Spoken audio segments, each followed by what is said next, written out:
I agree with every one of these guys getting the awards that they got. The only one that I would say shouldn't have gotten the award, and also assistant coach of the year, which was Josh McDaniels, it's the Patriots. And I'm not taking shots at the New England Patriots and the success that they had this year, but Mike Macdonald should have won coach of the year. He should have. There's no, and I'll say this, his coaching staff was as good as anybody in the league. His offensive coordinator just got the head coaching job with the Raiders. He has been one of the best young offensive coordinators in all of the NFL. Mike Vrabel deserves, again, a lot of credit for the success that they had. 14 wins, Super Bowl appearance. They had the easiest schedule in the NFL. And you look at a guy like Mike Macdonald had one of the hardest schedules in the NFL. And to be 14-3 and go all the way to the Super Bowl and dominate the way he did to get to the Super Bowl the way they did, with all the pressure going into the playoffs, them dancing and prancing after they won the conference, and everybody was out to knock them out, and the way they just completely dominated. Think about it. Look what they did to San Francisco. They completely tortured the San Francisco 49ers. I understand this isn't the same 49ers defense. They lost Bosa. They lost Warner. I don't want to hear it. This was one of the best offensive teams in the NFL the last 4 weeks of the season. And Brock Purdy was one of the hottest quarterbacks in the league when he came back, and they completely that defense smothered San Francisco. And then what they did to Sean McVay and the Rams in the NFC title game, it was unbelievable. The fact, and I understand it's not about playoffs. It's not about the playoffs. It's a regular season. You're going to tell me right now that the Patriots, that were the second best team in the AFC, which is one of the worst years when it came to AFC conference play, was better than the NFC conference winning Seattle Seahawks? It makes no sense.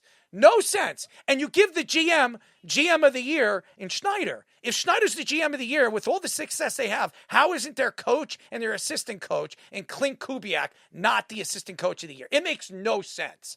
Everybody else, it makes a lot of sense. Christian McCaffrey was comeback player. I like that Jaxson Smith-Njigba won Offensive Player of the Year, and Jackson Dart didn't win Offensive Rookie of the Year because, to me, McMillan was the best rookie as far as offensively all season long. So I'm not saying Jackson Dart doesn't deserve any of the accolades.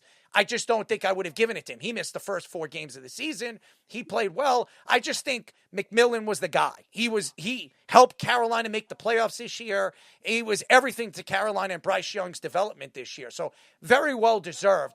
And by the way, Myles Garrett was by far the best defensive player in the league. Yeah. I don't think anybody was questioning that. It was, and again, Puka Nacua, you can argue that Puka Nacua was the best offensive player of the year, but Jaxson Smith-Njigba was on that trajectory of breaking records this year. So I'm not gonna take that away from him. And they also won the Super Bowl, even though they don't look at that. And to me, there's no doubt that Matthew Stafford was the best player, best quarterback in all of football all season long. At least when he got into the playoffs, and even when he played Seattle, he put up pretty good numbers. He didn't lay up a lousy goose egg throughout the playoffs, and his schedule was not easy. The Rams' schedule was one of the hardest in the league. So everything was right, but the Mike Vrabel decision of making him Coach of the Year and Assistant Coach of the Year. Yeah, Matthew Stafford definitely was MVP. You look at the level of competition that he faced in that division alone, and then also even in the AFC too, when you're dealing with an NFC South that has a lot of good defenses. Houston's defense was great, and the Jacksonville's defense was pretty good this year, and he played them. And then he's doing it with Davante Adams. Davante Adams led the league in touchdowns. Davante Adams, I realized this when I was looking up for the Hall of Fame stuff. He's now 7th all-time in receiving touchdowns in I don't care. NFL history. And Matthew Stafford, obviously a huge reason why, making a lot of those tight ends, those running backs, really valuable in that offense. He's definitely the MVP. Not me! Over Drake Maye. I agree with you on Myles Garrett. Myles Garrett was the best overall football player, period, this year. He had the best year. We were talking about with Foye. If MVP wasn't a quarterback award, I don't know. Garrett deserves it. I think Puka Nacua and Jaxson Smith-Njigba were pretty damn good. They were. Puka was the PFF grade #1 receiver. JSN had the best overall stats, but Puka did so much more. They definitely were neck and neck right there with offensive players. But I like Puka. The fact that he didn't win, he took a lot of pride of his season this year. He didn't take it away from Jaxson Smith-Njigba. After the game, after the award show, when they interviewed him and said, are you upset that you didn't win? He says it's an award that I really don't care about. I care about winning championships. So I like that about Puka, that it's not about winning an award. It's about winning the biggest award, and that's the Lombardi Trophy. Yeah, and that's where we always get the dilemma of, like, because it's a regular season award, like, how much do you add the playoffs in? But it's also the playoffs factor in how far your team goes, too. And Puka, I think JSN had the one big game in the NFC Championship game, but Puka was great all 3 games that the Rams played in the playoffs. So maybe if they added that in, well, maybe it's a little different. You think Puka should have won? No. I'm saying that if they added playoffs collectively, just regular season, just you can't do that all the time. So it's a weird dynamic. This year, the running games were not as good and as explosive as it was the year before. And right. I don't know if anybody noticed that. And you just heard a guy like Adam. Adam came out and said obviously the run defenses weren't good this year, but the run offenses weren't really as good as it was. Yeah, there were a lot of star running backs who were very inconsistent this year, outside of probably James Cook and Christian McCaffrey, and even Jonathan Taylor kind of fell off at the end of the year after he had that really hot start. Derrick Henry, too. Derrick Henry had some bulk games, but was very inconsistent, too. So, that's why you're not going to see a receiver. Saquon Barkley this year? Yeah. So, that's why you're not going to see them in comparison to the receivers for a lot of the Offensive Player of the Year awards. I agree with you on the rookies. I didn't think McMillan was going to win it because usually they give it to the quarterback.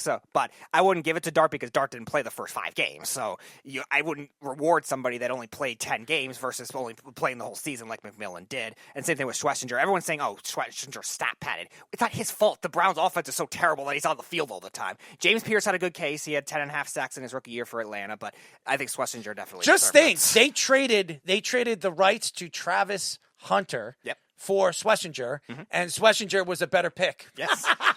Yeah, and they got a lot. They're not giving James Pierce any awards. If you were reading the news about James Pierce recently, right? Yeah, I saw that too. I don't think there was anywhere you were kind of like shaking your head at. Obviously, numbers speak for themselves, and that's kind of where they at. I don't know if they'll ever put postseason stats into this. No, you can't because there's too varied of a sample, like of how our teams go. It's not always their fault. Yeah, and I think that's just part of what it is. But like Puka was great in the way he did it. It's like, yeah, it's awesome, but also he can't talk shit because JSN's numbers were crazy.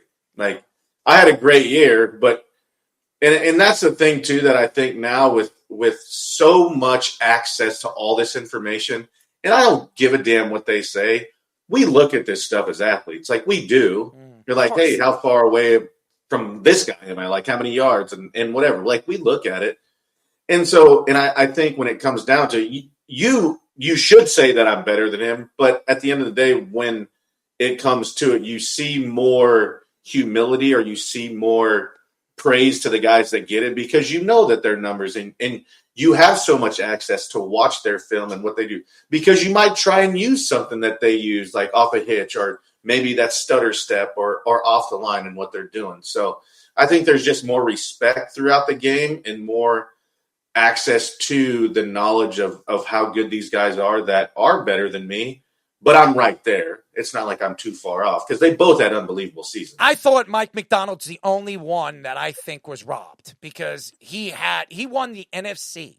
He won the whole conference, and his schedule, he's in the hardest division in football. You got to play the Rams twice. You got to play San Francisco twice. Even Arizona, they're not a shoo-in. They're great defense. And I thought the way they dominated the NFC all season long, look at how they dominated the NFC. They didn't just beat down on teams. They killed teams. So, and Mike McDonald had a rookie. Well, he's not a rookie. He's a first-year quarterback with the team. And he got a 3-year 100, and he wins a Super Bowl with that guy. So, I mean, he coached that team up, and he's a young coach. I think that he was robbed. They gave it to Mike Vrabel. I understand why they did it. But Mike Vrabel, if you look at his schedule, was one of the easiest schedules in the NFL. Everybody knows that. How did the committee take that away from Mike McDonald? He was by far the best coach in all of the NFL. I'll give you one that was a guy who didn't deserve it. Josh McDaniels getting assistant coach of the year. Clint Kubiak. Over Kubiak, over Vance Joseph in Denver as the defensive coach. Yep. I think I could probably, if I really went deep, I might find 5 to 7 guys I'd take before McDaniels. I might look at their defensive coordinator before I'd look at McDaniels, to be quite honest with you. Obviously, Drake Maye had a great season. But again, we saw it. We talked about it the first hour when we talked about the Super Bowl. Who did they really play this year? Nobody. And how hard was it really for them. Their division was down. The Bills were really inconsistent this year. They got them good the first time. They didn't beat them the second time.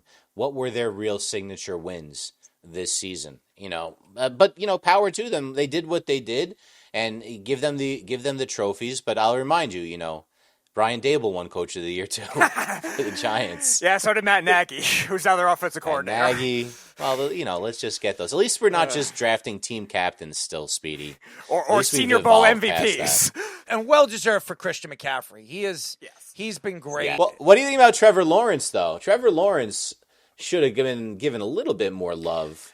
More consistency with McCaffrey, though. I will say this. Cohen should have been up for Coach of the Year, too. I mean, what he did in the second half was, first of all, with all the injuries, they lost Travis the Gremlin Hunter early in the season, and the way they picked up, and it wasn't their stars that really picked up. It was these guys that were brought up in the scrap heap, some of these drafted picks that they brought in later in the draft, and they all started to develop right under Cohen. So I think he deserves a little bit more credit. And he's the one that finally, he had Peterson coaching him, who obviously won a Super Bowl as the head coach for the Eagles, knocking off the New England Patriots. He couldn't develop a guy like Trevor Lawrence, but a guy like Cohen, who helped on Baker Mayfield. I think Canales deserves a little bit more credit than Cohen does.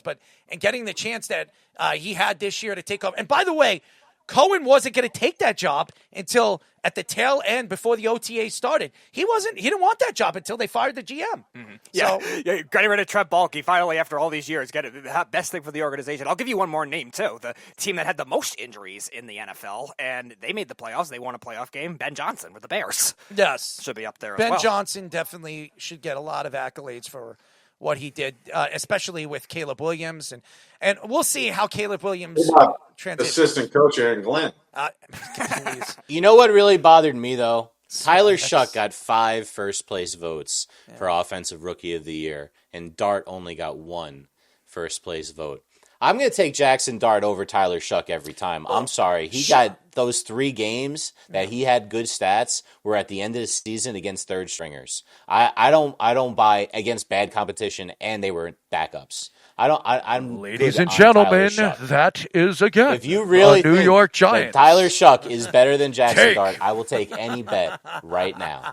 Right now, I'm very confident. If there's anybody that needs a PR person for the New York Giants, there's one guy right there that would be your biggest fan, Mr. Fish. You're just upset because there are no I'm PR upset. people for the Jets. What are you talking Nobody about? wants to support. Are you the Jets. kidding me? The Jets have like 5 PR people. I can't stand them.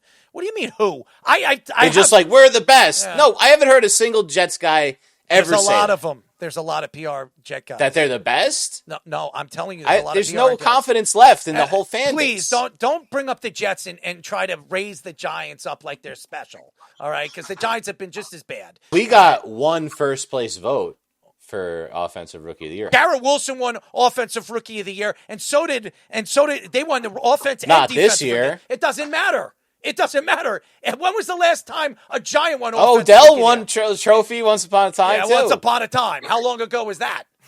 Please stop with your Giants takes. I want to throw up.